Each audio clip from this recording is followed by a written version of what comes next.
उठाइए ना। হ্যাঁ দোস্ত, কি প্রেমিকা মার্কেটের সামনে? এ তুই দাঁড়া, আমরা আসতেছি। দোস্ত, তোদের কাছে আমি একটা মনের কথা কতি আসছি। ওই হেড স্যারের যে মেয়ে আছে না, ওর না আমার খুব পছন্দ, ভালো লাগে।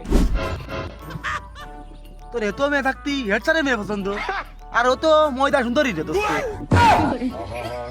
আরে দোস্ত, ওর মুখ তো আমি ভালো করে ক্লিয়ার দেখিনি, কিন্তু ওর চোখের মায়া জালে একবার আমি আটকে গেছি। আরে জিল্লু, এ কোনে হাত দেছে? এ বাধা সৃষ্টি কর, না হলে তো এ মইলো।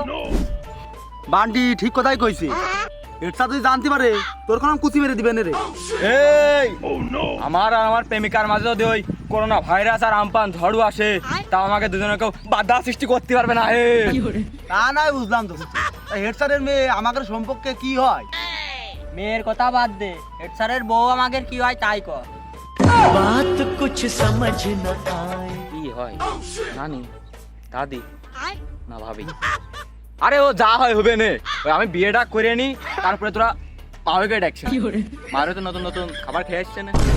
আরে তাড়াতাড়ি চল দোস্ত, আয় আয়, ওই বলে মার্কেটের সামনে দাঁড়ায় আছে, তো ঘুরে দেখে আস। তোর তো এখন তো প্রেমই তো হইলো না দোস্ত। আরে হবে নে।